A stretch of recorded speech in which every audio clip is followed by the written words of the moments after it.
എത്രയും പ്രിയപ്പെട്ട സുഹൃത്തുക്കളെ, കവി, ഗാനരചയിതാവ്, പരിഭാഷകൻ, ചിത്രകാരൻ, പിന്നെ തിരക്കഥാകൃത്ത്, സിനിമാ ഡോക്യുമെൻ്ററി സംവിധായകൻ, വിദ്യാഭ്യാസ വിദഗ്ധൻ, എല്ലാറ്റിനും ഉപരി ഏത് ചുമതല ഏൽപ്പിച്ചാലും ഭംഗിയായി നിർവഹിക്കാൻ കഴിയുന്ന ഭരണാധികാരി കൂടിയായ ശ്രീ ജയകുമാർ IASനെ സ്നേഹാദരങ്ങളോടെ സ്വാഗതം ചെയ്യുന്നു. ഇനി ഒരൊറ്റ വാക്കിൽ പറഞ്ഞാൽ, എപ്പോഴൊക്കെ സംസ്ഥാന സർക്കാർ ഒരു പ്രതിസന്ധിയിൽ പെടുന്നുവോ അപ്പോഴൊക്കെ ആദ്യം വിളിക്കുക ആ പ്രതിസന്ധി പരിഹരിക്കാൻ ജയകുമാർ സാറിനെയാണ്. ഏറ്റവും അവസാനത്തെ ഉദാഹരണം ശബരിമല, അത് പറയേണ്ട ആവശ്യമില്ലല്ലോ.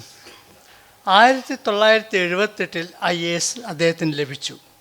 കളക്ടർ, ടൂറിസം ഡയറക്ടർ, MG യൂണിവേഴ്സിറ്റിയിലെ വൈസ് ചാൻസലർ, കേന്ദ്ര സർക്കാർ സാംസ്കാരിക വകുപ്പ് director, general manager district industrial centre Alappuzha, MD Kerala coir corporation, Kerala cashew corporation, Kerala film development corporation, higher education secretary, chairman, high power committee, Sabarimala master plan ഉയർന്ന ഉദ്യോഗസ്ഥൻ, അതിനുശേഷം പത്മനാഭസ്വാമി ക്ഷേത്രം committee member, director of public education എന്നീ നിലകളിൽ പ്രശസ്ത സേവനം അനുഷ്ഠിച്ച അദ്ദേഹം കേരള സർക്കാരിൻ്റെ ചീഫ് സെക്രട്ടറിയായി റിട്ടയർ ചെയ്ത ശേഷം director, institute of management in ഗവൺമെൻറ്റിൻ്റെ ഡയറക്ടറായി സേവനമനുഷ്ഠിക്കുന്നു.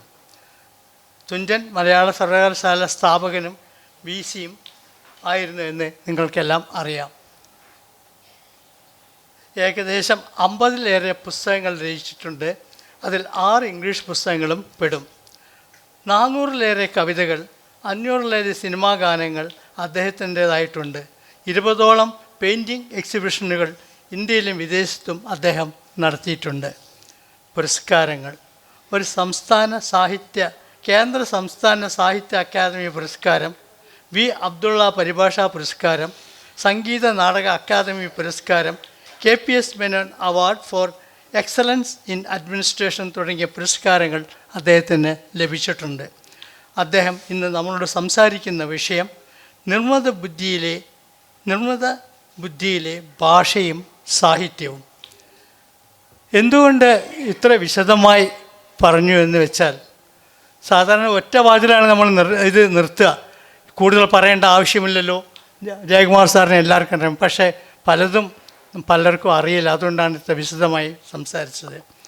എല്ലാവിധ സ്നേഹാദരങ്ങളോടെ പ്രഭാഷണത്തിനായി അദ്ദേഹത്തെ നിങ്ങളുടെ എല്ലാവരുടെയും പേരിലും തുഞ്ചൻ പറമ്പിൻ്റെ പേരിലും എൻ്റെ സ്വന്തം പേരിലും സ്വാഗതം അനുഷ്ഠിക്കുന്നു. മുൻ സൂപ്രണ്ട് കൂടിയ ശ്രീ V. രാജേന്ദ്രനാണ്. അദ്ദേഹത്തെയും സ്വാഗതം ചെയ്യുന്നു. ശ്രീ ജയകുമാറിനെ പ്രഭാഷണത്തിനായി സ്നേഹാദരങ്ങളോടെ ക്ഷണിക്കുന്നു. സ്നേഹസ്വാഗതം ആശംസിച്ച ശ്രീ വെങ്കടാചലം, ശ്രീ രാജേന്ദ്രൻ, എൻ്റെ മുമ്പിലുള്ള അടുത്ത കവി സമ്മേളനത്തിന് സജ്ജരായിരിക്കുന്ന കവികൾ, ശ്രീ കൽപ്പറ്റ നാരായണൻ ഉൾപ്പെടെയുള്ള കവികളെ ഞാൻ കാണുന്നു. നമ്മൾ ഇപ്പം തന്നെ 1 മണിക്കൂർ വൈകി ഓടുന്ന വണ്ടിയാണ് ഈ പരിപാടി. അതിൽ കുഴപ്പമില്ല, കാരണം 2 മണിക്ക് അടുത്ത കവി സമ്മേളനമുള്ളൂ. അതിൻ്റെ അർത്ഥം 2 മണിവരെ നിങ്ങളെ പീഡിപ്പിക്കാനുള്ള ലൈസൻസ് എനിക്കുണ്ട് എന്ന് ഞാൻ കരുതുന്നില്ല. ആ മനുഷ്യൻ ആഹാരം കഴിക്കണം, വിശ്രമിക്കണമൊക്കെ വേണം. എൻ്റെ വിഷയമെന്ന് പറയുന്നത് ഒരു കുഴപ്പം പിടിച്ച വിഷയം ഞാൻ തന്നെ പറഞ്ഞു കൊടുത്തതാണ്. അത് എഴുതിയിരിക്കുന്നതിനകത്തൊരു തെറ്റുമുണ്ട്. നിർമ്മിത ബുദ്ധിയിലെ ഭാഷയും സാഹിത്യവുമല്ല, നിർമ്മിത ബുദ്ധിയും ഭാഷയും സാഹിത്യവും, അഥവാ നിർമ്മിത ബുദ്ധിയും സാഹിത്യവും, അതാണ് വിഷയം. നിർമ്മിത ബുദ്ധിയും സാഹിത്യവും. അത് നിർമ്മിത ബുദ്ധിയിലെ എന്ന് പറയുമ്പോൾ അർത്ഥം മാറിപ്പോവും. കാരണം ആർട്ടിഫിഷ്യൽ ഇൻ്റലിജൻസിൻ്റെ സൈറ്റിൽ നിന്ന് തരുന്ന കാര്യങ്ങളുടെ ഭാഷ കൊള്ളാമോ എന്നുള്ളതായി പോവും. അതല്ല വിഷയം. നിർമ്മിത ബുദ്ധിയുടെ കാലത്ത് സാഹിത്യം എന്തായിത്തീരുന്നു എന്നുള്ളതാണ്, സർഗാത്മകത, അതാണ് വിഷയം. ഇവിടെ ഈ തുഞ്ചൻ പറമ്പിൽ വന്നിട്ട് ഒരു തുഞ്ചൻ സ്മാരക പ്രഭാഷണം നടത്താൻ ക്ഷണിക്കപ്പെടുക എന്നുള്ളത് തന്നെ ഒരു വലിയൊരു അനുഗ്രഹവും ആശംസയും ഒക്കെയായി ഞാൻ കരുതുകയാണ്. ആചാര്യൻ്റെ മണ്ണിൽ നിന്നുകൊണ്ട് നമ്മുടെ സാഹിത്യത്തിൻ്റെയും ഭാഷയുടെയും സമകാലികമായ അവസ്ഥകളെപ്പറ്റി, വെല്ലുവിളികളെപ്പറ്റി, സാധ്യതകളെപ്പറ്റിയൊക്കെ ചിന്തിക്കാൻ ഒരവസരം എന്നുള്ളതിലേക്ക് മാത്രം ഈ ഒരു പ്രഭാഷണത്തെ കരുതിയാൽ മതി. നിങ്ങൾ തന്നെ കാണുന്നത് പോലെ ദീർഘമായ പേപ്പറുകളോ റെഫറൻസുകളോ ഒന്നും കൊണ്ടല്ല ഞാനിവിടെ നിൽക്കുന്നത്. നിങ്ങളത് അക്കാര്യത്തിൽ സന്തുഷ്ടരായിരിക്കണം. കാരണം ഈ എഴുതി തയ്യാറാക്കിയ പ്രസംഗവുമായിട്ട് വരുന്നവരെ കാണുമ്പോൾ ഒരാളലുണ്ടാവുക സ്വാഭാവികമാണ്. കാരണം 25 പേജുണ്ട്. ഇതെനിക്കെപ്പോൾ വേണമെങ്കിലും നിർത്താം. കാരണം ഞാൻ പേജൊന്നും എഴുതിക്കൊണ്ട് വന്നിട്ടില്ല. നിങ്ങളുടെ മുഖമെന്ന് പറയുന്ന കണ്ണാടി നോക്കിയിട്ട് എനിക്കെപ്പോൾ വേണമെങ്കിലും നിർത്താം. തുഞ്ചത്തെഴുത്തച്ഛൻ തന്നെ ഭാഷയിലെ വലിയൊരു പ്രതിസന്ധിക്ക് പരിഹാരം കണ്ട ആളാണ്. അത് സംസ്കൃതത്തിലല്ലാതെ കാവ്യം എഴുതുക എന്നുള്ളത് ചിന്തനീയമായ ഒരു കാര്യമായിരുന്നില്ല. കാവ്യങ്ങൾ, ഭാഷാകാവ്യങ്ങളൊക്കെ ഉണ്ടായിട്ടുണ്ട്. പാട്ടുകളാണ് അവയൊക്കെ. പാട്ടുകളെന്ന് പറയുന്നത് തന്നെ എനിക്ക് തോന്നുന്നതാണ്. ഞാനൊരു ഒരു ഒരു പാണ്ഡിത്യത്തോടു കൂടി പറയുകയല്ല കേട്ടോ, ഇത് എൻ്റെ ചില നിഗമനങ്ങളാണ്. പാട്ട് സാഹിത്യം മോശപ്പെട്ട സാഹിത്യമെന്ന് ഞാൻ പറയുന്നില്ല. പക്ഷേ ഇവിടെ സംസ്കൃത കാവ്യങ്ങൾ വിരാജിച്ചിരുന്ന കാലത്ത് ഭാഷയിൽ എഴുതപ്പെടുന്നതൊക്കെ പാട്ട്, ഞങ്ങൾ സംസ്കൃതത്തിൽ എഴുതുന്നതൊക്കെ കാവ്യം. അങ്ങനെ ഒരു മനോഭാവം ഈ വർഗീകരണത്തിൻ്റെ പിന്നിലും ഉണ്ടായിരുന്നിരിക്കാം. എഴുത്തച്ഛനെടുത്തത് രാമായണമാണ്. അധ്യാത്മരാമായണം എടുത്തിട്ട്, ഒരു ഇതിഹാസം എടുത്തിട്ട് ഒരു കിളിപ്പാട്ട് രചിക്കുകയാണ്. ഏത് ഭാഷയിൽ? എൻ്റെ ഭാഷയിൽ. ആ ഭാഷയ്ക്ക് അന്ന് ചുവവും ചേരുമൊക്കെ ഉണ്ടായിരുന്നു എന്ന് ചോദിച്ചാൽ ആളുകളൊക്കെ സംസാരിച്ചിരുന്നു. വലിയ വലിയ കാവ്യങ്ങളൊന്നും എഴുതപ്പെട്ടിരുന്നില്ല. ചെറുശ്ശേരിയുണ്ട്, പിന്നെ നമ്മുടെ തിരുവനന്തപുരത്തെ നിരണം കവികളോ അല്ലെങ്കിൽ എന്താണ് മറ്റേ അവരൊക്കെ ഉണ്ട്, ഇല്ലെന്നല്ല. രാമകഥപ്പാട്ടൊക്കെ അതിനു മുമ്പ് വന്നിട്ടുണ്ട്. പക്ഷേ ഒരു എഴുത്തച്ഛന് ആശ്രയിക്കാൻ ഇവിടെ ഒരു മാതൃക ഉണ്ടായിരുന്നോ എന്ന് ചോദിച്ചാൽ ഇല്ല. എഴുത്തച്ഛനൊരു അഗ്രഗാമിയാണ്, തനിയെ നടക്കുന്ന ആളാണ്. അപ്പോൾ സംസ്കൃതത്തിൽ വേണമെങ്കിൽ കാവ്യം എഴുതാം, അദ്ദേഹത്തെ എല്ലാവരും പ്രശംസിച്ചേരെ. പക്ഷെ അദ്ദേഹത്തിൻ്റെ ലക്ഷ്യം അതല്ല. അദ്ദേഹത്തിൻ്റെ ലക്ഷ്യം മറ്റൊന്നാണ്. അദ്ദേഹത്തിൻ്റെ ലക്ഷ്യം ഇവിടുത്തെ സാധാരണ മനുഷ്യന് അക്ഷരത്തിൻ്റെ വെളിച്ചം എത്തിക്കണം. ഇവിടെയുള്ള സാധാരണ, ഞാൻ അദ്ദേഹത്തിൻ്റെ രാമായണ രചനയുടെ മനഃശാസ്ത്രത്തെപ്പറ്റി ചില സങ്കല്പങ്ങൾ നടത്തുകയാണ്, അല്ലെങ്കിൽ ചില വിഷ്വലൈസേഷൻ നടത്തുകയാണ്. എന്തിനായിരിക്കും എഴുത്തച്ഛൻ രാമായണം രചിച്ചത്? എന്താ കാര്യം? ആളുകൾക്ക് ഭക്തി ഉണ്ടാക്കുക എന്നുള്ളതൊക്കെ പിന്നീട് നമ്മൾ ഈ ചരിത്രകാരന്മാർ ചില വാക്കുകളൊക്കെ ഉപയോഗിക്കും. അതല്ല, ഭക്തി പോലും എന്തിനാണ്? ഭക്തി എന്ന് പറയുന്നത് വാസ്തവത്തിൽ ഒരു എൻഡല്ല, it is only a means to end. അതൊരു ലക്ഷ്യത്തിലേക്കുള്ള മാർഗം മാത്രമാണ്. ധർമ്മമാണ് പ്രധാനം. ആ ധാർമ്മികമായ ജീവിതത്തിലേക്ക് നയിക്കാൻ പല മാർഗങ്ങളുള്ളതിൽ ഭക്തിയുമാവാം. ഭക്തിമാർഗത്തിലൂടെ നിങ്ങൾക്ക് ധർമാനുസാരിയായ ജീവിതം നയിക്കാം. അപ്പോൾ ഇവിടുത്തെ മനുഷ്യർക്ക് രണ്ടായിരുന്നു എഴുത്തച്ഛൻ്റെ ലക്ഷ്യം എന്ന് ഞാൻ വിചാരിക്കുകയാണ്. ഒന്ന്, ധാർമ്മിക ചിന്ത കൊണ്ട് നയിക്കപ്പെടുന്ന ഒരു ജീവിതം എങ്ങനെ ഇരിക്കുമെന്ന് രാമായണത്തിൻ്റെ പുനരാഖ്യാനത്തിലൂടെ ഒരു മാതൃകാ രാജാവ് എങ്ങനെ ഇരിക്കുമെന്ന്, അത്രയൊന്നും മാതൃകാ രാജാവിൻ്റെ പരിരക്ഷണത്തിൽ കഴിയാൻ വിധിക്കപ്പെടാത്ത ഈ വെട്ടത്തുനാടിലും കേരളത്തിലുമൊക്കെ തന്നെ ഒരു മാതൃകാ രാജാവ് എങ്ങനെ ഇരിക്കുമെന്ന് കൂടി രാമായണ രചനയിലൂടെ സാധാരണ മനുഷ്യരോട് പറയുകയും അവരുടെ ഉള്ളിൽ ഒരു ചെറിയ പ്രതിഷേധത്തിൻ്റെ, പ്രതീക്ഷയുടെയൊക്കെ, പ്രതീക്ഷയ്ക്കനുസരിച്ച് എൻ്റെ ഭരണകൂടം ഉയരുന്നില്ലല്ലോ എന്നൊരു നിരാശ ഉളവാക്കാനൊക്കെ എഴുത്തച്ഛന് ശ്രമിച്ചിട്ടുണ്ടോ? ഉണ്ടാവണമെന്ന് ഞാൻ വിചാരിക്കുകയാണ്. വരേണ്യവർഗത്തിന് വേണ്ടിയിട്ടാണ് രാമായണം പരിഭാഷപ്പെടുത്തിയതെങ്കിൽ അത് സംസ്കൃതത്തിൽ ചെയ്താൽ മതി. എന്നാൽ ഭാഷയിൽ, മലയാളത്തിൽ, ഭാഷ എന്നാണ് ഒന്ന് പറയുക, മലയാളത്തിൽ അത് പരിഭാഷപ്പെടുത്തി. അങ്ങനെ പരിഭാഷപ്പെടുത്തുമ്പോൾ മലയാള ഭാഷയ്ക്ക് പറഞ്ഞതുപോലെ അതിൻ്റേതായിട്ടുള്ള ചില പിന്നെ ഏർപ്പാടുകളൊക്കെ ഉണ്ടല്ലോ. അതിൻ്റെ ഒരു സ്റ്റൈലൈസേഷൻ, അല്ലെങ്കിൽ അതിൻ്റെ ഒരു ക്രമീകരണം, അതാണ് വാസ്തവത്തിൽ എഴുത്തച്ഛൻ ചെയ്തത്. എഴുത്തച്ഛൻ ഭാഷാപിതാവെന്ന് പറഞ്ഞാൽ അദ്ദേഹം ഒരു ദിവസം ഉണ്ടാക്കിയെടുത്ത ഭാഷയല്ല മലയാളം. പക്ഷേ ഒരു കാവ്യരചനയ്ക്ക് വേണ്ടി ഈ നാട്ടുഭാഷ സാധാരണക്കാരൻ സംസാരിച്ചു കൊണ്ടിരുന്ന ഒരു ഭാഷയെ അതിൻ്റെ വഴക്കങ്ങൾ മാറ്റിയെടുത്ത് ഒരു ലിറ്റററി ലാംഗ്വേജാക്കി മാറ്റാൻ എഴുത്തച്ഛന് സാധിച്ചു എന്നുള്ളതാണ് അദ്ദേഹം ചെയ്ത ഏറ്റവും വലിയ ആ ഭാഷ തന്നെയാണ് നമ്മളിന്ന് ഉപയോഗിക്കുന്നത്. അതുതന്നെ ഉള്ളൂ.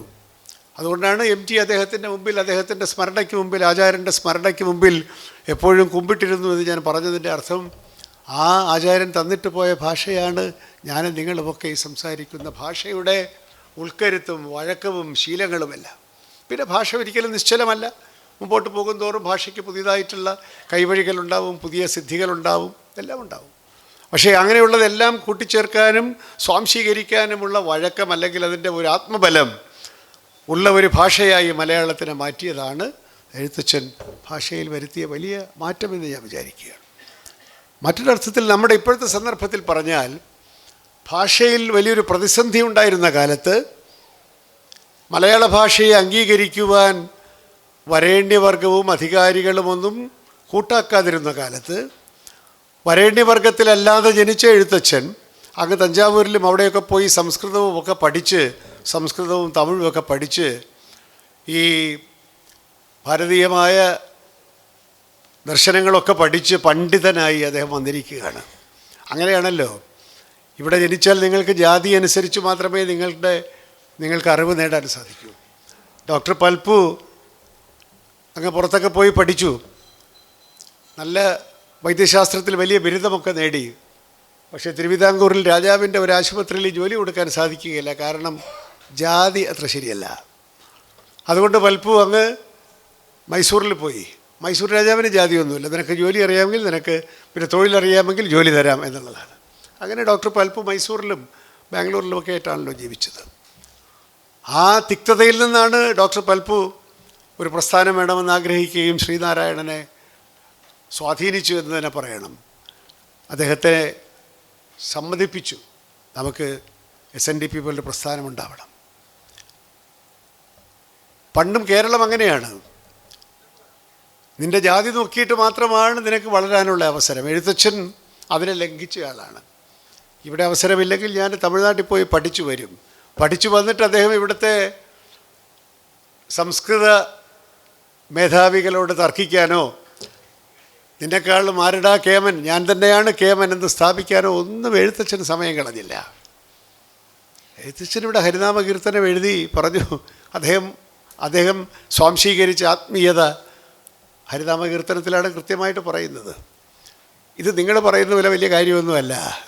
ഋതുവായ പെണ്ണിനും ഇരപ്പവനും ദാഹകനും ഒക്കെ ഡയറക്റ്റായിട്ട് നേരിട്ട് കയറി ചെല്ലാൻ പറ്റുന്ന ഒന്നാണ് ഈ അല്ലെങ്കിൽ ഈ ഭഗവത് സന്നിധി, ആത്മീയത എന്നൊക്കെ പറയുന്നത്.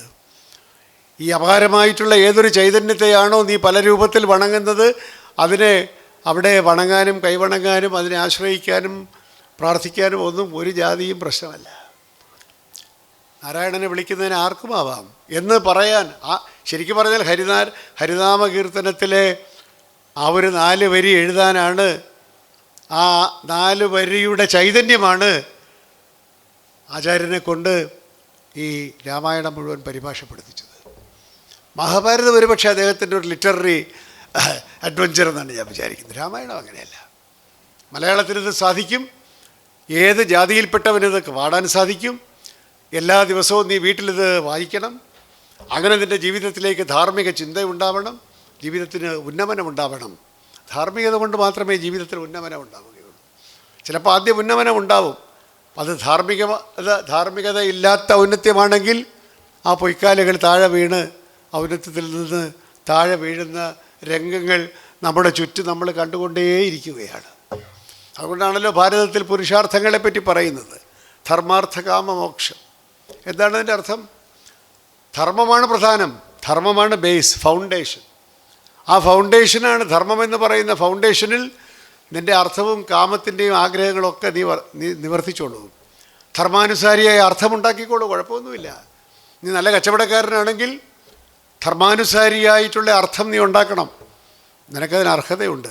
നിനക്ക് ആഗ്രഹങ്ങളുണ്ടോ, മോഹങ്ങളുണ്ടോ, ധർമാനുസാരിയായ കാമം നിനക്ക് പൂർത്തീകരിക്കാം. എന്താണ് എഴുത്തച്ഛൻ തന്നെ പറയുന്നില്ലേ, ഭോഗം വിധികൃതം, എന്താണ് മറന്നുപോയി പെട്ടെന്ന്, നീ അതൊന്ന് വർജിക്കുകയും വേണ്ട, വിധികൃതമായിട്ടുള്ളത് നിനക്ക് അർഹതപ്പെട്ടതാണ് എന്ന് പറയുന്ന ഭാഗമില്ലേ? വർജിക്കുകയും വേണ്ട, ഭോഗം വിധികൃതം വർജിക്കുകയും വേണ്ട, മറന്നുപോയി പെട്ടെന്ന്. ഈ വയസ്സാവുന്ന ലക്ഷണമായിരിക്കണം. അപ്പോൾ നിനക്ക് അർഹതപ്പെട്ടതാണെങ്കിൽ, ഈ അർഹത എവിടെ നിന്ന് വരുന്നു? ധർമാനുസാരിയാണ് എങ്കിൽ, നിൻ്റെ ധർമ്മം അതിനെ വിധിച്ചിട്ടുണ്ട് എങ്കിൽ you enjoy. What is A problem? അത് ഈ ഈ ഇന്ത്യൻ തത്വചിന്തയ്ക്ക് ഈ ആവശ്യമില്ലാത്ത ഈ മേലുടുപ്പുകളൊന്നുമില്ല, അറിയാമോ? വളരെ പ്രാക്ടിക്കൽ ആൻഡ് പ്രാഗ്മാറ്റിക്കാണ്. നിനക്ക് ജീവിതം ആസ്വദിക്കണോ? Why not? പക്ഷേ ധർമാനുസാരിയായിരിക്കണം. അല്ലാതെ വല്ലവനെയും പിടിച്ചു പറിച്ചിട്ടാവരുത്. കട്ടമുതല കൊണ്ടല്ല നീ ആസ്വദിക്കേണ്ടത്. ധർമാനുസാരിയായി നീ പണമുണ്ടായി ഈ യാഗങ്ങളിലും പിന്നെ നമ്മുടെ വേദങ്ങളിലൊക്കെ തന്നെ ധനധാന്യ സമ്പൽ സമൃദ്ധിയാണല്ലോ പറയുന്നത്. പക്ഷെ എല്ലാം ധർമാനുസാരിയായിരിക്കണം. ഇങ്ങനെയൊക്കെ ചെയ്തിട്ടുണ്ടെങ്കിൽ ധർമ്മമെന്ന് പറയുന്ന അടിത്തറയിൽ ഉയർത്തപ്പെട്ട മാളികയാണ് നിൻ്റെ എന്താണ് അർത്ഥവും കാമവുമെങ്കിൽ പിന്നെ അതിൻ്റെ മേൽക്കൂര മോക്ഷം തന്നെ ആയിക്കോളും. നീ പേടിക്കണ്ട. അതാണ് ധർമാർത്ഥ കാമ മോക്ഷത്തിൻ്റെ അർത്ഥം. ഇത് സാധാരണ ജനങ്ങളിലേക്ക് എത്തിച്ചു കൊടുക്കാൻ ധർമ്മം പരിപാലിക്കുക എന്നുള്ളത് അത്ര എളുപ്പമല്ല എന്നും, മനുഷ്യവാസനകൾക്ക് വഴിപ്പെടാതെ, ദൗർബല്യങ്ങൾക്ക് വഴിപ്പെടാതെ, പ്രലോഭനങ്ങൾക്ക് വഴിപ്പെടാതെ ധർമ്മം അനുസരിക്കുക എന്നത് എന്തുമാത്രം ദുഷ്കരമാണ് എന്ന് പുരുഷോത്തമനായിട്ടുള്ള ശ്രീരാമൻ്റെ തന്നെ ചരിതം മുമ്പിൽ വച്ചുകൊണ്ട് എന്തെല്ലാം പരീക്ഷണങ്ങളാണ് ഈ മര്യാദ പുരുഷോത്തമനായിട്ടുള്ള ശ്രീരാമന് പോലും അതിജീവിക്കേണ്ടി വന്നത് എന്ന് പറയലും കൂടിയാണ് രാമായണത്തിൻ്റെ ലക്ഷ്യം. നമ്മുടെ രാവിലെ രാമകൃഷ്ണൻ ഇവിടെ പറഞ്ഞൊരു നല്ല ഒരു പോയിൻ്റുണ്ട്. രാമായണം ത്യാഗത്തിൻ്റെ കഥയാണ്. എന്നാൽ ത്യാഗം ചെയ്യാത്തതിൻ്റെ ദോഷമാണ് മഹാഭാരതത്തിൻ്റെ കഥ. ത്യജിക്കാത്തതിൻ്റെ കഥ, വിട്ടുകൊടുക്കാത്തതിൻ്റെ കഥ.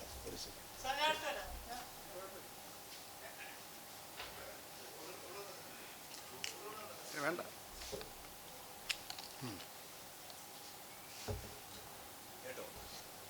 അപ്പോൾ അതാണ് ഒന്ന്, ത്യാഗത്തിൻ്റെ കഥയാണ് രാമായണം. പക്ഷേ ത്യാഗമെല്ലാം ചെയ്തെങ്കിലും ശ്രീരാമന് സന്തോഷമുണ്ടോ? ശ്രീരാമന് സന്തോഷമായിട്ട് എൻ്റെ ഒരു നോട്ടത്തിൽ വളരെ കുറച്ച് ദിവസമേ ശ്രീരാമൻ അടിച്ചു പൊളിച്ച് ജീവിച്ചുള്ളൂ. ഒന്ന്, ഈ സ്വയംവരം കഴിഞ്ഞ് സീതയുമായിട്ട് വന്നിട്ട് ഉള്ളൊരു ഹണിമൂൺ പീരീഡ് ഉണ്ടല്ലോ. ഇദ്ദേഹത്തെ അഭിഷേകം ചെയ്ത് കളയാമെന്ന് ദശരഥന് തോന്നുന്നത് വരെയുള്ളൊരു സമയം വളരെ കംഫർട്ടബിളായിട്ട് പിന്നെ സീതയെ പോലൊരു നല്ല ഭാര്യയുമായിട്ട് കൊട്ടാരത്തിൽ യുവരാജാവായിട്ട് അല്ലെങ്കിൽ ഒരു രാജകുമാരനായിട്ട് കഴിഞ്ഞ കാലം ശ്രീരാമൻ ആകെ കിട്ടിയ ഒരു നല്ല സമയമാണ്.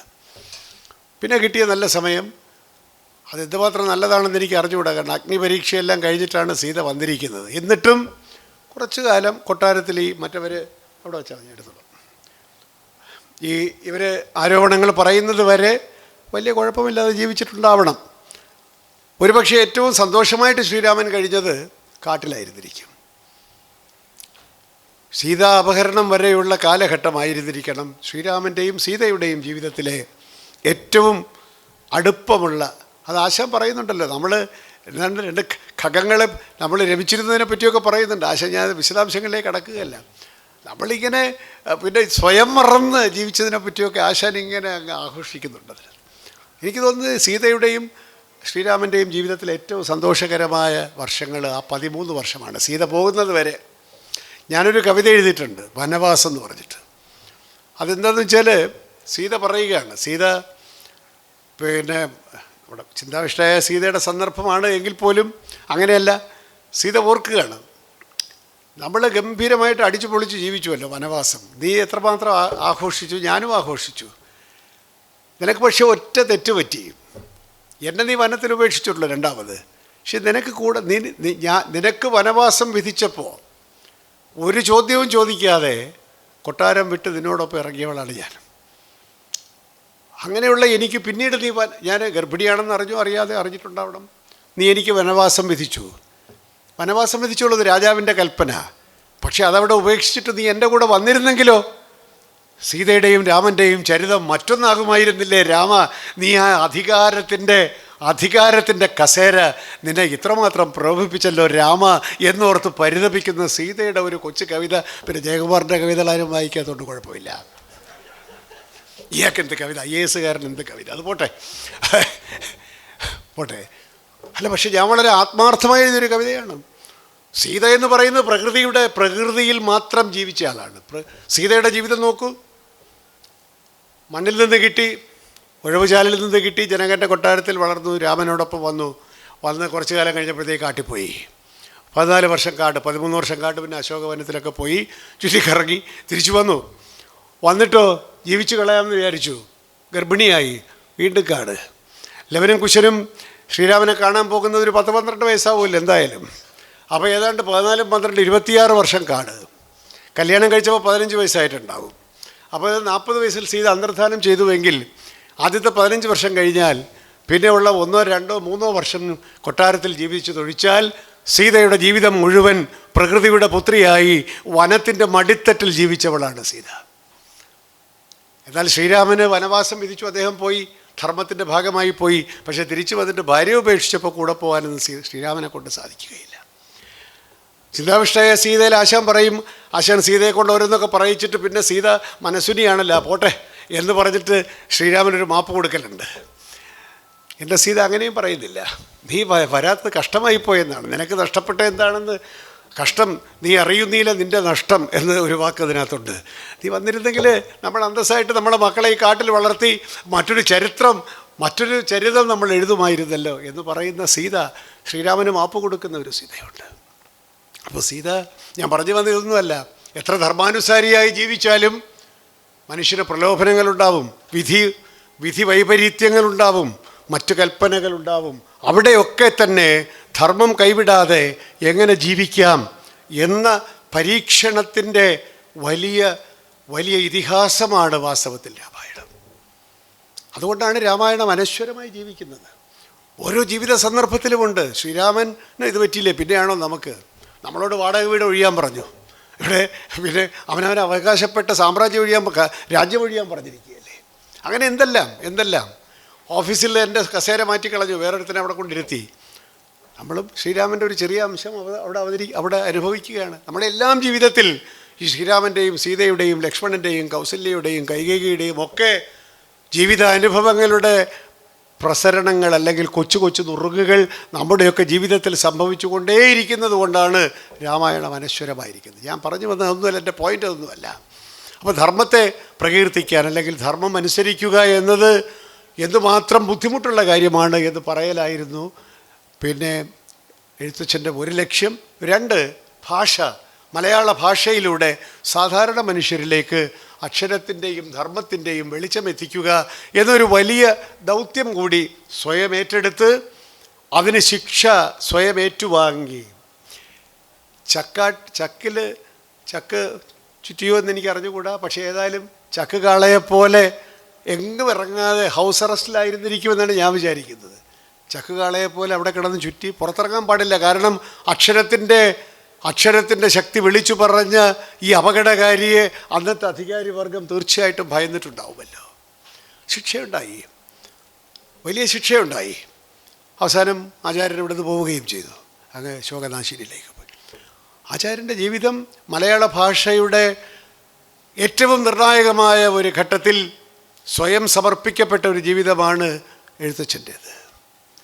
അത് അദ്ദേഹം അങ്ങനെ സ്വയം സമർപ്പിച്ചില്ലായിരുന്നുവെങ്കിൽ ഈ ഭാഷ ഇത് നമ്മൾ അറിയും വിധം ഉൾക്കരുത്തോടുകൂടി നമുക്ക് എടുത്ത് ഇടപഴകുവാൻ ഉണ്ടാകുമായിരുന്നില്ല. സ്വയം സമർപ്പണത്തിലൂടെ, സ്വയം ത്യാഗത്തിലൂടെ മാത്രമേ ഇത് നേടാൻ സാധിക്കൂ. അങ്ങനെയാണ് ഭാഷയെ അദ്ദേഹം ത്രാണനം ചെയ്തെടുത്തത്. ഇപ്പോൾ ഇതാ മലയാള ഭാഷ മാത്രമല്ല, ലോകത്തിലുള്ള എല്ലാ ഭാഷകളും എല്ലാ സാഹിത്യവും പുതിയ സാങ്കേതിക വിദ്യയുടെ ആഗമനത്തോടുകൂടി ഒരു പുതിയ പ്രതിസന്ധിയെ അഭിമുഖീകരിക്കുകയാണ്. മനുഷ്യ ചരിത്രത്തിൽ ഇത്തരത്തിലുള്ള പ്രതിസന്ധി ഘട്ടങ്ങൾ അപൂർവമായിട്ടെങ്കിലും ഉണ്ടാകും. ചില സാങ്കേതിക വിദ്യകൾ നമ്മൾ വിചാരിക്കുന്നതിനേക്കാൾ നമ്മുടെ ജീവിതത്തെ ബാധിക്കും. ഇലക്ട്രിസിറ്റിയാണ് ഒരു പക്ഷേ ഇലക്ട്രിസിറ്റിയും അതുപോലെ തന്നെ സ്റ്റീം എഞ്ചിനും ഒക്കെയാണ് ഏറ്റവും കൂടുതൽ മനുഷ്യ ജീവിതത്തെ ബാധിച്ച കണ്ടുപിടുത്തങ്ങൾ. പിന്നെ റേഡിയോയുടെ വ്യാപനം. അങ്ങനെ പിന്നെ ഇങ്ങോട്ട് വരുമ്പോൾ ഒരുപാട് ശാസ്ത്രീയമായിട്ടുള്ള കണ്ടുപിടുത്തങ്ങളുണ്ടെങ്കിൽ ആപ്ലിക്കേഷനിലേക്ക് വരുമ്പോൾ കമ്പ്യൂട്ടറിൻ്റെ പിറവി തന്നെയാണ് മനുഷ്യ സംസ്കാര ചരിത്രത്തിലെ ഏറ്റവും വലിയ വഴിത്തിരിവ്. അത് നമ്മൾ അതിജീവിച്ചു. ഇൻ്റർനെറ്റൊക്കെ വന്നു, ഇമെയിലൊക്കെ വന്നു. ഇപ്പോൾ ആരും കത്തെഴുതാറില്ല. ഇനി ഒരു അച്ഛൻ മകൾക്ക് അയച്ച കത്തുകൾ ഒരിക്കലും ഉണ്ടാവുകയില്ല. കാരണം Gmail will store your letters അല്ലെങ്കിൽ files four 90 days or 360 days. നിങ്ങൾക്ക് വേണമെങ്കിൽ സ്റ്റോർ ചെയ്യാം കുറച്ച് കാലം കൂടെയൊക്കെ. It has been deleted forever. Forever എന്ന് പറഞ്ഞാൽ നമുക്ക് ഫോർ എവർ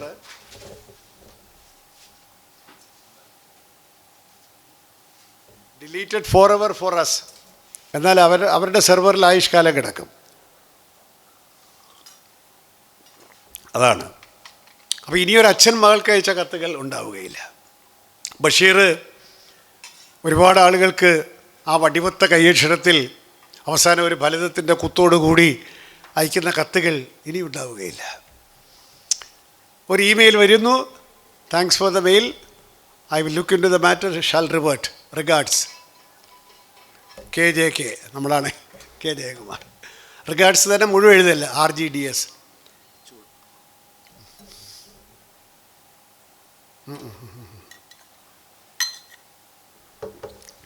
അങ്ങനെ ഒരു കാലത്തിലേക്ക്, ന്യൂനീകരണത്തിൻ്റെ കാലത്തിലേക്ക് നമ്മൾ കടക്കുകയാണ്. ഈ കാലഘട്ടത്തിൽ കത്തുകൾ ഉണ്ടാവുകയില്ല, മാനുസ്ക്രിപ്റ്റ്സ് ഉണ്ടാവുകയില്ല. നമ്മൾ മലയാള യൂണിവേഴ്സിറ്റിയിൽ ഒരു മാനുസ്ക്രിപ്റ്റ് ലൈബ്രറിയൊക്കെ ഉണ്ടാക്കി. MDയുടെ നിന്നും കുറച്ച് വാങ്ങിച്ചു വെച്ചിട്ടുണ്ടെന്ന് എനിക്ക് തോന്നുന്നു. അക്കിത്തത്തിൻ്റെ കുറേ മാനുസ്ക്രിപ്റ്റ്സ് വാങ്ങിച്ചു വെച്ചിട്ടുണ്ട്. അങ്ങ് അവിടെ തോന്നിക്കൽ ആശാൻ സ്മാരകത്തിൽ ആശാൻ വളരെ മെറ്റിക്കുലസായിട്ട് സൂക്ഷിച്ചു വെച്ച ആശാൻ്റെ കയ്യെഴുത്ത് പ്രതികളുണ്ട്, ഡയറിയിലാണ്. ആശാൻ ഈ പേപ്പറിലൊന്നും വിശ്വസിക്കുന്നതല്ല, പേപ്പറിലൊന്നും എഴുതാറില്ല, ഡയറിയിലേ എഴുതൂ. വെട്ടും തിരുത്തുമൊക്കെ ഡയറിയിലാണ്. കൽപ്പറ്റ എങ്ങനെയാണ് എഴുതുന്നതെന്ന് എനിക്ക് അറിഞ്ഞുകൂടാ. പക്ഷേ നമ്മളൊക്കെ കവിത എഴുതുമ്പോൾ മണ്ടത്തരങ്ങൾ ഒരുപാട് എഴുതും ഇടയ്ക്കൊക്കെ. നമ്മൾ തന്നെ വെട്ടിക്കളിച്ചേ വേണ്ട വന്ന കൊള്ളത്തില്ല തല്ലിപ്പുള്ളി എന്ന് പറഞ്ഞ് നമ്മൾ തന്നെ വെട്ടും.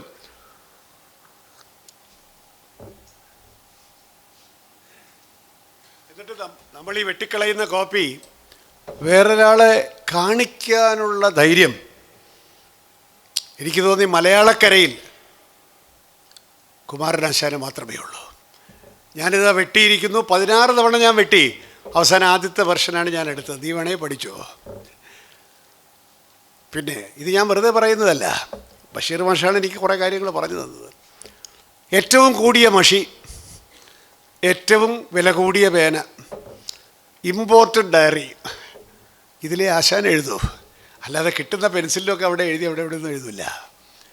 കേരളത്തിലെ ഏതെങ്കിലും മഹാകവികളുടെ മാനുസ്ക്രിപ്റ്റ് ഉള്ളൂരിൻ്റെ ഉൾപ്പെടെ ഉണ്ടോ എന്ന് എനിക്ക് അറിഞ്ഞുകൂടാ. ഉള്ളൂരാണ് ഏറ്റവും ഒടുവിൽ. ഉള്ളൂർ വള്ളത്തുള്ളൊന്നും മരിച്ചിട്ട് അധിക കാലമായിട്ടില്ല. ആശാൻ പോയിട്ട് 100 വർഷമായി. എന്നിട്ടും ആശാൻ്റെ കൈപ്പടയിൽ ഇപ്പോഴും എല്ലാം അവിടെ സൂക്ഷിച്ചു വച്ചിരിക്കുകയാണ്. നളിനിയുടെ ഡയറി എത്ര 7 വർഷം എൻ്റെ പോക്കറ്റിൽ കിടന്നു. ഓതി നീണ്ട ജടയും നഖങ്ങളും ഭൂതിയും ചിരതപസ്വി എന്നതും അത് തന്നെ പലതവണ മാറ്റി എഴുതി. അവസാനം ഓതിയിൽ തുടങ്ങിയ മതി എന്ന് ആശാൻ അങ്ങനെ തീരുമാനിക്കുകയാണ്. ഇത്രയും തവണ മാറ്റി എഴുതി. എന്തിനാണത് വച്ചിരിക്കുന്നത്? പിന്നാലെ വരുന്ന തലമുറ അറിയണം എന്തിനാണ് ഈ കവി 14 തവണ വെട്ടിയത്. The pain of the poetic craft.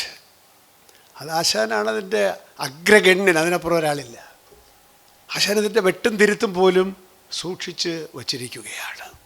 അപ്പോൾ ഇനി ഞാൻ പറഞ്ഞു വന്നത്, ഇനിയൊരു കാലത്ത് ആശാൻ്റെ മാനുസ്ക്രിപ്റ്റിൽ നിന്ന് നമ്മൾ MM ബഷീർ പ്രബന്ധം എഴുതി. ഇനി അത്തരത്തിലുള്ള ഒരു വ്യാമോഹവും വേണ്ട. ഞങ്ങൾ വെട്ടിയതും തിരുത്തിയൊന്നും ആരും അറിയില്ല. അവസാനം നമ്മൾ സേവ് ചെയ്ത ഫൈനൽ കോപ്പി മാത്രമേ, എഡിറ്റഡ്, ക്യൂറേറ്റഡ്, നല്ല പൗഡറൊക്കെ ഇട്ട് വെളുപ്പിച്ച ഫൈനൽ വെർഷൻ മാത്രം കുറച്ചു കാലം ഉണ്ടാവും. അത് ഡിജിറ്റലിൽ കുറേ കാലം ഉണ്ടാവും, കുറേ കൂടെ പ്രിൻറ്റിങ്ങിൽ കിടക്കുക. എത്ര കാലം പ്രിൻറ്റിങ് ഉണ്ടാവും എന്ന് നമുക്ക് അറിഞ്ഞുകൂടാ. ഒരു കവിയുടെ മനസ്സിലൂടെ സഞ്ചരിക്കാൻ, അയാളുടെ മാനുസ്ക്രിപ്റ്റ്സിലൂടെ കടന്നു പോകാനുള്ള സൗഭാഗ്യം ഒരു 40 വർഷത്തിന് ശേഷം, 25-30 വർഷത്തിന് ശേഷം വരുന്ന സാഹിത്യ വിദ്യാർത്ഥികൾക്കുണ്ടാവും എന്ന് ഞാൻ വിചാരിക്കുന്നില്ല. ഒരു കവിയുടെ മനസ്സ് നടന്ന വഴിയിലൂടെ നടന്നു പോകാൻ ആശാൻ നമുക്ക് അനുവദിച്ച സൗഭാഗ്യം പിന്നാലെ വരുന്ന സാഹിത്യ വിദ്യാർത്ഥികൾക്കുണ്ടാകും എന്ന് നമുക്ക് വിശ്വസിച്ചുകൂടാ. ബിക്കോസ് ടെക്നോളജി ഹാസ് ടെക്നോളജി ആ സാധ്യതയെ ഇല്ലാതാക്കി കളഞ്ഞിരിക്കുന്നു. അതിൻ്റെ അർത്ഥം ടെക്നോളജി അവൈലബിൾ ആയിരിക്കെ ഇപ്പോഴും പേപ്പറിൽ തന്നെ എഴുതണമെന്ന് ശഠിക്കുന്നുവോ? അങ്ങനെ കുറേ പേരുണ്ടല്ലോ, ഞാൻ മൊബൈൽ ഫോൺ ഉപയോഗിക്കുകയില്ല എന്ന് പറയുന്ന ഇത്ര പേര് കുറച്ച് കാലം ഉണ്ടായിരുന്നു. ആ തലമുറ അങ്ങ് മരിച്ചുപോയി. ഒരു പ്രാന്തനുണ്ടായിരുന്നു കേട്ടോ, അപ്പം ടെലിഫോൺ ഉപയോഗിക്കില്ല. പിള്ളേർ പറയുന്നു ഇപ്പോൾ ഓരോരുത്തരുടെ കയ്യിൽ 2-3 ഫോണുണ്ട്. ഒരു ഫോണുള്ള ജീവിതം തന്നെ നമുക്കറിയാം എന്തുമാത്രം ദുസ്സഹമാണെന്ന്. ഈ 2 ഫോൺ കൊണ്ട് നടക്കുന്നതിന് മുമ്പിൽ ഞാൻ ദണ്ഡനമസ്കാരം ചെയ്യുകയാണ്. ഡബിൾ സിമ്മ്, 2 ഫോൺ, 2ലും ഡബിൾ സിമ്മ്. കഷ്ടം. ഇവരോട് പൊറുക്കണമേ എന്ന് എനിക്ക് പറയാമോ? ഒരു ഫോൺ ഉപയോഗിക്കുന്നതിൻ്റെ പാട് നമുക്കറിയാം. അതുപോട്ടെ. അപ്പോൾ ഇനി മാനുസ്ക്രിപ്റ്റ് ഉണ്ടാവില്ല, ലെറ്റേഴ്സ് ഉണ്ടാവുകയില്ല. ഇപ്പോൾ MD യുടെ 2-ാം ഊഴത്തിൻ്റെ മാനുസ്ക്രിപ്റ്റ് എവിടെയാണെന്ന് എനിക്ക് അറിഞ്ഞുകൂടാ. പക്ഷെ നമുക്ക് പഠിക്കണ്ടേ? MD എന്തെഴുതി വെട്ടി? എന്തിന് വെട്ടി? വെട്ടിയത് നന്നായോ അതോ ഇതായിരുന്നു നല്ലത്? എന്തിന് വെട്ടി എന്നറിയുന്നതിലൂടെയാണ് എഴുത്തുകാരൻ്റെ മനസ്സിൻ്റെ പ്രവർത്തനത്തിലേക്ക് നമ്മൾ കടക്കുന്നത്. എഴുത്തുകാരൻ്റെ ത്യാഗഗ്രാഹ വിവേചനം എന്തായിരുന്നു? What was his value? എന്ത് വാല്യൂവിനാണിത് വെട്ടിയത്? നമുക്ക് വായിക്കുമ്പോൾ ഒരു കുഴപ്പമില്ല, പക്ഷേ വേറെ എന്തോ കാര്യത്തിൽ അത് ചേർന്നില്ല, അതുകൊണ്ടാണല്ലോ വെട്ടിയത്. അങ്ങനെയാണല്ലോ സാഹിത്യ വിദ്യാർത്ഥി രോമാഞ്ചം അണിയുന്നത് അല്ലേ? രോമാഞ്ചത്തിനൊക്കെ വേറെ മാർഗം നോക്കിയുള്ളൂ മക്കളെ. ഇനി ഇത്തരത്തിലുള്ള രോമാഞ്ചം ഒന്നും കിട്ടുന്ന എനിക്ക് തോന്നണില്ല. അത് പോകട്ടെ. ഇനി ഞാൻ ദീർഘിപ്പിക്കുന്നില്ല, മണി 1 വയ്യാഞ്ഞിട്ടാണ് കേട്ടോ. നിർമ്മിത ബുദ്ധിയിലേക്ക് വന്നാൽ, ഞാനിപ്പോൾ ഇവിടെ ഇരുന്നുണ്ട്, കഴിഞ്ഞ സെഷനിൽ ഇവിടെ ഇരുന്നുണ്ട്, ഞാൻ ചുമ്മാ ChatGPT യോട് ചോദിച്ചു, give me a few talking points about creativity and AI, challenges, issues and opportunities. Within 1 second ഒരു 10 ബുള്ളറ്റ് പോയിൻറ്റ്സ് തന്നു. നമുക്കറിയാവുന്ന കാര്യങ്ങളൊക്കെ തന്നെയാണ്. അപ്പോൾ പിന്നീട് പക്ഷേ നിർമ്മിത ബുദ്ധി സംവിധാനം ചെയ്തിരിക്കുന്നത് വളരെ രസകരമായിട്ടാണ്. നമ്മളെ ഒരു വ്യക്തിയായിട്ടാണ്, ഒരു വ്യക്തിയോട് സംസാരിക്കുന്നത് പോലെയാണ്. അപ്പോൾ ചോദിക്കുകയാണ്, would you like me to make it into a crisp presentation? ക്രിസ്പായിട്ടൊരു പ്രസൻറ്റേഷൻ വേണമോ? ഇത് ഹൈസ്കൂളിലേക്കാണോ, കോളേജിലേക്കാണോ, ഇൻ്റലക്ച്വൽസിൻ്റെ അടുത്താണോ? ചോദിച്ചോളൂ. വേണ്ട, താങ്ക് യു വെരി മച്ച്, മതി, ഞാൻ വച്ചു. അപ്പോൾ എന്തുകൊണ്ട് ഞാൻ വച്ചു എന്ന് വെച്ചാൽ എനിക്ക് നിങ്ങളോട് സംസാരിക്കുന്നതിൻ്റെ ആവശ്യമില്ല. അത് എനിക്ക് ധൈര്യമുള്ളത് കൊണ്ട് പക്ഷേ എനിക്ക് ആ ധൈര്യമില്ല എങ്കിൽ എൻ്റെ പ്രഭാഷണം ഇതിനേക്കാൾ വളരെ ഓർഗനൈസ്ഡ് ആയിരിക്കും. ഞാൻ ഈ പറയുന്ന കാര്യങ്ങൾ ഞാൻ നിർമ്മിത ബുദ്ധിയോട് ചോദിച്ചിട്ട്, നിർമ്മിത ബുദ്ധിയും ഭാഷയും സാഹിത്യവും നേരിടാൻ പോകുന്ന വെല്ലുവിളികൾ എന്താണ് എന്ന് ഒരു ബുള്ളറ്റ് പോയിൻ്റ് പ്രസൻറ്റേഷൻ നടത്താനായിരുന്നുവെങ്കിൽ അത് വളരെ ഗുണം ചെയ്യും. പക്ഷേ ചില ആശയങ്ങളോട് എനിക്ക് യോജിപ്പില്ലാത്തതുകൊണ്ട് ഞാനത് കാണിക്കാമോ? അപ്പോൾ ഒരുതരം അക്കാഡമിക് ഈ എന്താ പറയുന്നത്, ചില കൺസൾട്ടൻസി പ്രസൻറ്റേഷൻസ് ഉണ്ടല്ലോ, മക്കൻസി മറിച്ചവരൊക്കെ വരുന്നു, എല്ലാം കെട്ടി വരുന്നു, പ്രസൻറ്റേഷൻ നടത്തുന്നു. എങ്ങനെ തിരൂരിൽ നമുക്കൊരു 5 നക്ഷത്ര ഹോട്ടൽ പണിയാം, ഓക്കെ പറയുന്നു, വരുന്നു.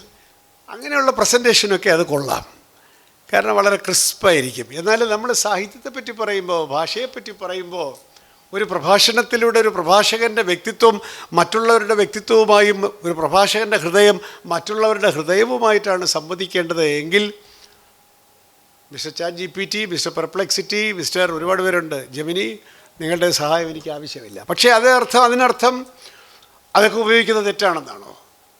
നമ്മൾ ഡിക്ഷണറി നോക്കുന്നില്ലേ? നമ്മൾ ഇംഗ്ലീഷിലൊരു അല്ലെങ്കിൽ മലയാളത്തിൽ ഒരു ലേഖനം എഴുതുകയാണ്, നമുക്ക് ചില വാക്ക് അറിയാമായിരുന്നു തോന്നി, പക്ഷേ അതിൻ്റെ പ്രയോഗം ഞാൻ പ്രയോഗിക്കുന്നത് ശരിയാണോ? വേറൊരു വായിച്ചപ്പോൾ അങ്ങനെ എനിക്ക് തോന്നിയില്ലല്ലോ. നമ്മൾ നോക്കൂലേ? നമ്മൾ നോക്കുമ്പോൾ ശബ്ദധാരാവില്ലല്ലോ, അല്ലെങ്കിൽ നമ്മുടെ കാരശ്ശേരി മാഷിൻ്റെ ഡിക്ഷണറിയൊക്കെ വളരെ പെട്ടെന്ന് ഉപയോഗിക്കാൻ പറ്റുന്നൊരു ഡിക്ഷണറി ആയിട്ടോ ഇതൊക്കെയാണെങ്കിലും നോക്കുമ്പോൾ അത് ശരിയല്ല. നമ്മൾ ഇത്രയും നേരം ഉപയോഗിച്ചിട്ടുള്ള സെൻസിലല്ല വാക്ക് കിടക്കുന്നത്, നമ്മൾ കറക്റ്റ് ചെയ്യുന്നു.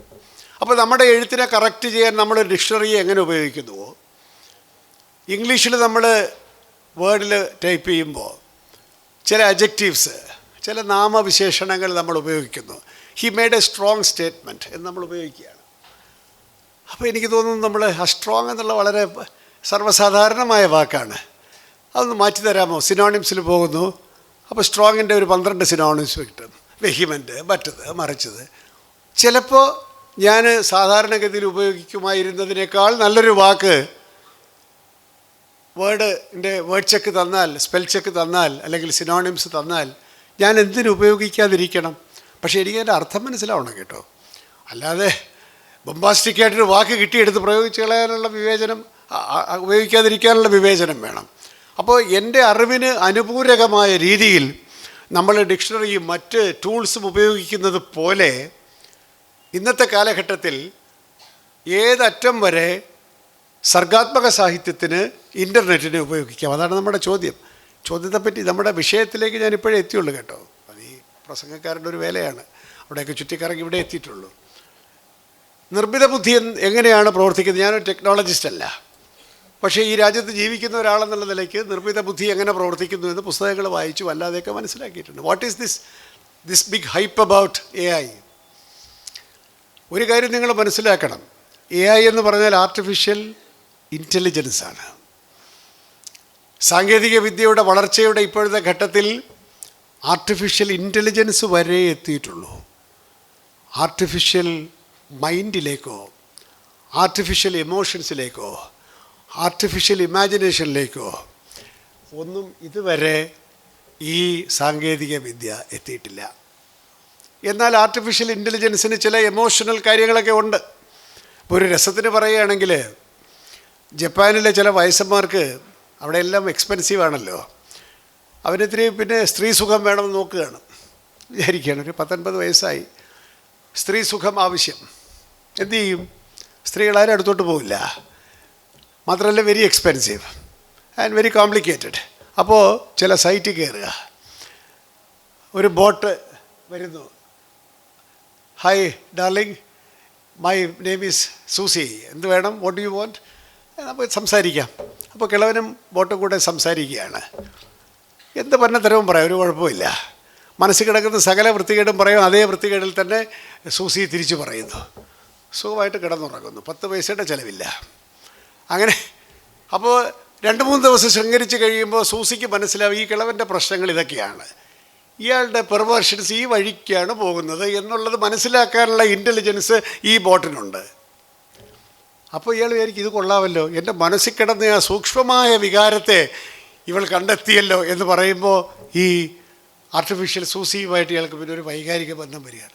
പിന്നെ 80 വയസ്സ് കഴിഞ്ഞതായതുകൊണ്ട് അധികകാലം കഴിയുമ്പോഴത്തേക്ക് കിളവനങ്ങ് തീരും. മാത്രമല്ല പോരാത്തൊരു വികാര വിക്ഷോഭവും, അതുകൊണ്ട് പെട്ടെന്ന് തീരും. മനസ്സിലായില്ലേ? പക്ഷേ ഇത് ഞാൻ പറയുന്നത് ആർട്ടിഫിഷ്യൽ ഇമോഷൻസും ഉണ്ട്. പക്ഷേ you should think that when an emotion becomes artificial, it is no longer an emotion. Intelligence artificial intelligence ആവാം, പക്ഷെ ആർട്ടിഫിഷ്യൽ ഇമോഷൻസിലേക്ക് പോകാൻ സാധിക്കുമോ? ഇവിടെയാണ് നമ്മുടെ അതിർവരമ്പ്. സർഗാത്മക സാഹിത്യത്തിൽ ആർട്ടിഫിഷ്യൽ ഇൻ്റലിജൻസിനെ ഏതറ്റം വരെ നമുക്ക്, അല്ലെങ്കിൽ ഏത് പരിധിയിൽ നമുക്ക് ഉപയോഗിക്കാനേ പാടില്ലെന്നോ, സർഗാത്മക എഴുത്തുകാർ ആർട്ടിഫിഷ്യൽ AI ഉപയോഗിക്കാനേ പാടില്ല എന്നൊക്കെ പരമ്പരാഗതമായ രീതിയിൽ കൽപ്പന പുറപ്പെടുവിക്കുന്നത് മണ്ടത്തരമായിരിക്കും. ഇപ്പോൾ എനിക്ക് കാളിദാസൻ ജീവിച്ചിരുന്ന കാലത്തെപ്പറ്റി ഒരു നോവൽ എഴുതണമെന്നിരിക്കട്ടെ. അപ്പോൾ ഞാൻ ചോദിക്കുകയാണ്, പണ്ട് നേരത്തെ നമുക്ക് ഗൂഗിൾ സെർച്ച് ചെയ്താൽ പറ്റിയത്, അതിനേക്കാൾ നമ്മൾ AIയോട് ചോദിക്കുന്നു, വാട്ട് വർ ദി അന്നത്തെ പെണ്ണുങ്ങൾ ഉപയോഗിച്ചു കൊണ്ടിരുന്ന ഈ മാലകളും അലങ്കാരങ്ങളും ഒക്കെ എന്താണ്? അപ്പോൾ ഈ AI പോയിട്ട് ഒരു 10-25 മാലകളുടെ അലങ്കാരത്തിൻ്റെയൊക്കെ പേര് കൊണ്ടുവരും. എവിടെ നിന്നാണിത് കൊണ്ടുവരുന്നത്? പല books on history, on Indian history, Indian culture, ആ പീരിയഡിലെ ഹിസ്റ്ററി ബുക്സ് എല്ലാം എവിടെയെല്ലാം കിടക്കുന്നുണ്ടോ ഇൻ ഡിജിറ്റൽ ഫോർമാറ്റ്, നമ്മുടെ ലൈബ്രറിയിൽ മാത്രമല്ല, ഏതെല്ലാം ലോകത്ത് എവിടെയെല്ലാം ഡിജിറ്റൽ ലൈബ്രറിയിൽ എന്തെല്ലാം കിടക്കുന്നുണ്ടോ, വിതിൻ സ്പ്ലിറ്റ് സെക്കൻഡ് ഇവൻ പോയി പലയിടത്തും കൊണ്ടുവന്ന് ആർട്ടിഫിഷ്യൽ ഇൻ്റലിജൻസ് എന്ന് പറയുന്നത് നമ്മുടെ ചോദ്യത്തിന് അനുരൂപമായി അവനത് വെട്ടിച്ചെക്കി, ദിസ് ഈസ് ഇറ്റ്. ഇതൊക്കെ നടക്കുന്ന സ്പീഡാണ് അപാരം കേട്ടോ. ഈ 150 ലൈബ്രറികളിൽ പോയി പുസ്തകങ്ങളിൽ കയറി ഇതെല്ലാം ആവശ്യമുള്ളത് മുഴുവൻ എടുത്ത് നമുക്ക് വേണ്ട ഫോർമാറ്റിൽ തരാൻ ഇറ്റ് ടേക്സ് അറൗണ്ട് 3 സെക്കൻഡ്സ്. നമ്മളതേ സമയത്ത് ഈ നോവൽ എഴുതണമെങ്കിൽ തിരുവനന്തപുരത്തെ പബ്ലിക് ലൈബ്രറിയിലും മറ്റിടത്തും പോയി, അല്ലെങ്കിൽ ഭണ്ഡാക്കർ ലൈബ്രറിയിലും പോയി 10-25,000 രൂപ മുടക്കി അവൻ്റെ അധിക്ഷേപമൊക്കെ ആയിട്ട് തിരിച്ചു വരുമ്പോൾ 6 മാസം പോകും. ഒന്നും വേണ്ട, ഈ നോളജ് നമ്മൾ കൗണ്ടർ ചെക്ക് ചെയ്യണമെന്ന് മാത്രമേ ഉള്ളൂ. പക്ഷേ ഈ റിസോഴ്സ് കിട്ടുന്നതിന്, ഈ ടൂളിനെ ഉപയോഗിക്കുന്നതിന് വല്ല തെറ്റുമുണ്ടോ? അല്ല, ഞാൻ കഷ്ടപ്പെട്ടേ നടക്കൂ. നമ്മുടെ ഈ സദ്ഗുരു ഉണ്ടല്ലോ, കോയമ്പത്തൂരിലെ സദ്ഗുരുവിനോട് ഒരാൾ ചോദിച്ചു, Sadhguru, you seem to be a hoax, നിങ്ങൾ ഈ 5 സ്റ്റാർ ഹോട്ടലിൽ താമസിക്കുക, ഡൽഹിയിലേക്ക് ഫ്ലൈ ചെയ്യുക, അത് എക്സിക്യൂട്ടീവ് ക്ലാസ്സിൽ ഫ്ലൈ ചെയ്യുക, ഗോഗിൾസ് വയ്ക്കുക, വലിയ കാറിൽ സഞ്ചരിക്കുക, പിന്നെ ഡൽഹിയിൽ പോകുന്നു, തിരിച്ചു വരുന്നു, ഡൽഹിയിൽ പോകുന്നു, തിരിച്ചു 5 സ്റ്റാർ ഹോട്ടലിൽ താമസിക്കുന്നു. അപ്പോൾ അദ്ദേഹത്തിൻ്റെ സ്വതസിദ്ധമായ ശൈലിയിൽ അദ്ദേഹം ചിരിച്ചു. ഒരു കില്ലിങ് ചിരിച്ചിട്ട് പറഞ്ഞു, I should be a fool if I don't fly to Delhi rather than walk like Adi Shankara. ആദിശങ്കരൻ അന്ന് ഫ്ലൈറ്റ് ഇല്ലാത്തതുകൊണ്ട് അദ്ദേഹം നടന്നു. എനിക്ക് ഫ്ലൈറ്റ് ഉണ്ട്, there are 50 flights from Bangalore Delhi. ഞാൻ എന്തിനാണ് നടക്കുന്നത്? I will be a fool. നിങ്ങളെന്നെ വിഡ്ഢിയെന്ന് വിളിക്കട്ടെ. അവിടെ ചെന്നാൽ എനിക്കൊരു നല്ലൊരു കാർ എടുത്തും കൊടുത്തേക്കും, ദിവസമായിട്ട് കയറി കിടക്കുന്നു, അത് പോകുന്നു. എനിക്കൊരു 5 സ്റ്റാർ മുറി അഫോർഡ് ചെയ്യാൻ സാധിക്കുന്നു, ഞാനവിടെ പോയി കിടക്കുന്നു. Why should I? ഞാൻ എന്തിനാണ് ഈ തറയിൽ കയറി കിടക്കുന്നത്? എൻ്റെ ആത്മീയത ഇതുമായിട്ട് എന്താ കാര്യം? Don't confuse these different things. വളരെ ബ്യൂട്ടിഫുൾ ആൻസറാണ്. യാതൊരു ബന്ധമില്ലാത്ത കാര്യങ്ങളെ കൂട്ടിച്ചേർത്ത് നിങ്ങൾ ചോദിക്കേണ്ട കാര്യമില്ല. ബി പ്രാക്ടിക്കൽ എന്ന് പറയുന്നത് പോലെ ഒരു ഗവേഷണം ചെയ്യാനല്ല ഞാൻ ചെരുപ്പില്ലാതെ നടന്ന് നഗ്നപാതനായി നടന്ന് ഈ ലൈബ്രറിയിൽ പോയി എത്രയെങ്കിലും വർഷം പണ്ട് കാർൽ മാർക്സ് ബ്രിട്ടീഷ് ലൈബ്രറിയിൽ ഇരുന്നത് പോലെ തപസ്സിരുന്നേ ഞാൻ ഗവേഷണം ചെയ്യൂ എന്ന് വിചാരിക്കുന്നത് ബുദ്ധിയോ യുക്തിയോ ആണോ? When you have a technology, why don't you use it? But to what extent you use it? For what purpose you use it? അവിടെയാണ് സർഗാത്മക സാഹിത്യത്തിൻ്റെ നൈതികത ഈ ആർട്ടിഫിഷ്യൽ ഇൻ്റലിജൻസുമായിട്ടുള്ള നമ്മുടെ ബന്ധത്തിന് അതിർവരമ്പുകളും നിയന്ത്രണങ്ങളും വ്യാകരണങ്ങളും സ്വയം ഉണ്ടാക്കുകയല്ലാതെ വേറെ മാർഗമൊന്നുമില്ല. വലിയ വിഷയമാണ്, ഞാൻ നിർത്തുകയാണ്. ഇപ്പോൾ സംഭവിക്കാൻ പോകുന്നത്, ഒരു സർഗാത്മക സാഹിത്യകാരനെ സംബന്ധിച്ചിടത്തോളം he will use it for research purpose, സംശയമില്ല. എന്നാൽ അത്ര സർഗാത്മകത ഇല്ലാത്ത ഒരു എഴുത്തുകാരനെ സംബന്ധിച്ചിടത്തോളം ഹീ വിൽ ഫൈൻഡ്, അയാൾ ഇതൊരു എളുപ്പ വഴിയായി കാണും.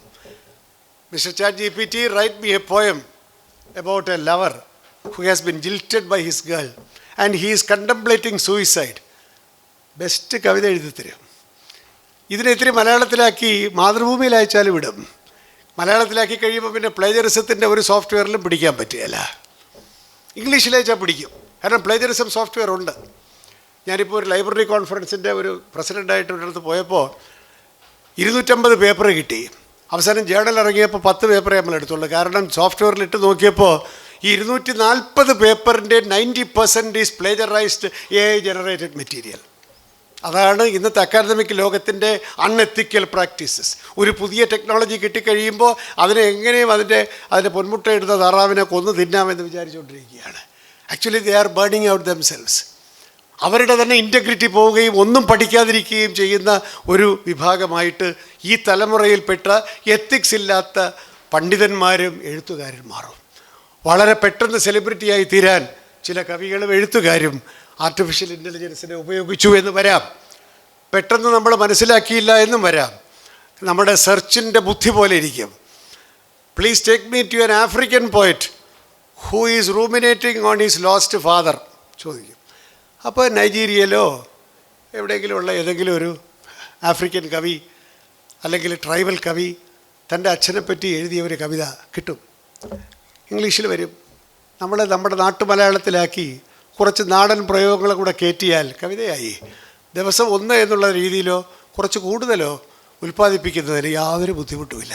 പക്ഷേ ഇവൻ്റെ അത്യുൽപാദന ശേഷി കൊണ്ട് തന്നെ അവൻ നശിപ്പിക്കപ്പെടും എന്ന് മാത്രം നിയതിയുടെ നീതിയിൽ നമുക്ക് വിശ്വസിക്കാം. അപ്പോൾ ഈ അടുത്ത ഒരു 10 വർഷം ഇത്തരത്തിലുള്ള സ്യൂഡോ ഇൻസ്റ്റൻ്റ്ലി പ്രൊഡ്യൂസ്ഡ് AI സ്പോൺഡ് പിഗ്മീസ് ഒരുപാടുണ്ടാവും. അതുകൊണ്ട് സാഹിത്യം വായിക്കുന്ന നമ്മൾ ആദ്യം വിചാരിക്കേണ്ടത് ഇവനിതൊക്കെ എഴുതാനുള്ള ജീവിതാനുഭവം വല്ലതും ഉണ്ടോ? എഴുത്ത് കാണുമ്പോൾ നമുക്കറിയാം അതിനകത്തൊരു തെറ്റും ഉണ്ടാവില്ല, കാരണം AI അല്ലേ പറഞ്ഞിരിക്കുന്നത്. മലയാളികൾ അതിനേക്കാൾ ബുദ്ധിമാന്മാരാണ്. കോളേജിലെ മാഷുമാർ മനസ്സിലാക്കേണ്ടതാണ്, കോളേജിലെ പിള്ളേർക്ക് നമുക്കിത് കൊടുക്കും, പ്രോജക്റ്റ് കൊടുക്കും, എഴുതിക്കൊണ്ടിരാൻ അസൈൻമെൻറ്റ് കൊടുക്കും. എളുപ്പമാണല്ലോ, അസൈൻമെൻറ്റ് ഇട്ടിട്ട് കിടന്നാൽ രാവിലെ പ്രിൻ്റ് ഔട്ട് എടുത്തുകൊണ്ട് കൊടുത്താൽ മതി. അപ്പോൾ ടീച്ചർമാർ കണ്ടുപിടിക്കും, ഇതിൻ്റെ ഇംഗ്ലീഷ് തെറ്റ്, നീ സ്ഥിരമായി നിൻ്റെ ഇംഗ്ലീഷ് അല്ലെന്നത് കണ്ടറിയാമല്ലോ, നിനക്ക് ഇത്ര അല്ല ഇംഗ്ലീഷ് എന്ന് പറഞ്ഞുകൂടെ, അപ്പോൾ നീ അവിടെ നിന്ന് കട്ടതായിരിക്കും. ഇത് മനസ്സിലാക്കിയ കുട്ടി എന്താണ് ചെയ്യുന്നത്? AI പറയും, ഇവൻ നേരത്തെ എഴുതിയ വണ്ടർഫുൾ മാസ്റ്റർ പീസ് അവ ഒന്ന് അപ്ലോഡ് ചെയ്യും. ഇതാണ് എൻ്റെ സാധാരണ writing. Please write an essay അല്ലെങ്കിൽ project with the linguistic style of this paper. മനസ്സിലായില്ലേ? ഞാൻ സ്ഥിരമായി വരുത്തുന്ന തെറ്റുകളോടുകൂടി ഒരു റിപ്പോർട്ട് ഒന്ന് എഴുതി തന്നാട്ടെ ടീച്ചർ പിടിക്കുക. അതാണ് മലയാളി. എല്ലാം എൻ്റെ അപ്പം വന്നാലും നമ്മൾ അതിനെ വഴി കാണിക്കും. ഇതൊക്കെ സ്വയം നശിക്കുകയാണ്. നമ്മൾ ഒരു ഉപകരണത്തെ, ഒരു സാങ്കേതിക വിദ്യയെ എന്തിനു വേണ്ടി ഉപയോഗിക്കുന്നു എന്ന് തീരുമാനിക്കുന്നത് അവനവൻ്റെ നൈതികതയാണ്. എഴുത്തുകാരന് അവൻ്റെ അനുഭവങ്ങളോടും അവൻ്റെ അനുഭവങ്ങളോടും ജീവിതത്തോടും അവൻ്റെ വായനക്കാരോടും അവൻ്റെ സാഹിത്യത്തിനോടും മൂല്യബോധവും നൈതികതയും ഉണ്ട് എങ്കിൽ ഞാൻ AI ഉപയോഗിക്കും. പക്ഷേ not to cheat but to enrich, to embellish, അതൊക്കെ ഞാൻ ഉപയോഗിച്ചെന്നിരിക്കും. പക്ഷേ ചീറ്റ് ചെയ്യാനായിരിക്കരുത്. അപ്പോൾ സാഹിത്യത്തിലെ നൈതികതയുടെ പ്രത്യാഗമനത്തിൻ്റെ ആരംഭകാല വിസ്ഫോടനങ്ങളാണ് ഇനി അടുത്ത 10 വർഷം കാണാൻ പോകുന്നത്. അതുകൊണ്ട് വളരെ അവേദിയാകെ ഇരുക. ഇത് കഴിയും. This shall also pass. ഈ കൂരിരുളും കടന്ന് ഒരു പ്രഭാതമുണ്ടാവും. ടാഗോർ പറയുന്നില്ലേ, എങ്ങനെയാണോ രാത്രി അതിൻ്റെ ഹൃദയത്തിൽ പ്രഭാതത്തെ പറ്റിയുള്ള സ്വപ്നം കാത്തു സൂക്ഷിക്കുന്നത് പോലെ എന്ന് പറയുന്നത് പോലെ നമുക്ക് ആ പ്രഭാതത്തിനെ പറ്റിയുള്ള നൈതികതയുടെ സാഹിത്യ ഉദയത്തെപ്പറ്റി കിനാവ് കണ്ടുകൊണ്ട് ഇനി വരാനിരിക്കുന്ന കുറച്ചു കാലത്തെ അതിജീവിക്കാൻ നമുക്ക് പ്രാപ്തി ഉണ്ടാകട്ടെ എന്ന് മാത്രം പ്രാർത്ഥിച്ചുകൊണ്ട് ഈ പ്രഭാഷണം ഞാൻ അവസാനിപ്പിക്കുന്നു. നന്ദി, നമസ്കാരം. സർ, ഒരു ചെറിയ ചോദ്യം ചോദിച്ചോട്ടെ. ഇനി സ്വന്തം ബുദ്ധി എന്നുള്ളതൊന്നും ഇല്ലാണ്ടാവുമോ ഈ നിലയ്ക്ക് പോയാൽ? സ്വന്തം ബുദ്ധി എന്നുള്ളത് ഇല്ലാണ്ടാവുമോ? അഡിക്റ്റഡായ ഏതായാലും സാറിന് ഇന്നത്തെ ഏറ്റവും നല്ല വാചകം, സാഹിത്യത്തിൽ രോമാഞ്ചത്തിന് വേറെ മാർഗം നോക്കിക്കോടും മക്കളെ എന്ന്. രോമാഞ്ചം എന്നുള്ളത് ഇല്ലാതാവുന്ന ഒരു കാലം ആലോചിച്ച് നോക്കൂ സാർ. ഗംഭീരമായിരുന്നു. സത്യം പറഞ്ഞാൽ ഒരു ഭയം തോന്നുന്ന ഒരു സ്പീച്ചായിരുന്നു സത്യമായിട്ടും. ധർമ്മത്തിൻ്റെ വ്യാഖ്യാനത്തിലൂടെ ആധുനിക കാലത്തെ അധികാരത്തിലോടുള്ള താല്പര്യത്തെ കാണിച്ചു തരികയായിരുന്നു ശ്രീ ജയകുമാർ. മാത്രമല്ല അക്ഷരത്തിൻ്റെ ശക്തിയെയും നമ്മെ ബോധ്യപ്പെടുത്തി. പുതിയ സാങ്കേതികവിദ്യ ഭാഷയിൽ സൃഷ്ടിക്കുന്ന പ്രതിസന്ധിയെയും അദ്ദേഹം വിവരിച്ചു. നല്ലൊരു സ്പീച്ചായിരുന്നു. വളരെ സന്തോഷം. ഇന്നത്തെ അദ്ദേഹത്തിന് നന്ദി പറയാനായി ശ്രീ രാജേന്ദ്രനെ ക്ഷണിക്കുന്നു. 2026 തുഞ്ചൻ ഉത്സവത്തിൻ്റെ ആദ്യ ദിവസമായിരുന്നു നടന്ന തുഞ്ചൻ സ്മാരക പ്രഭാഷണത്തിൽ നിർമ്മിത ബുദ്ധിയും ഭാഷയും സാഹിത്യവും എന്ന വിഷയത്തെക്കുറിച്ച് സംസാരിച്ച ശ്രീ കെ ജയകുമാർ സാറിനും ഈ വിഷയത്തിൽ സ്വാഗതം ആശംസിച്ച KS വെങ്കടാചലത്തിനും നന്ദി അറിയിച്ചുകൊള്ളുന്നു.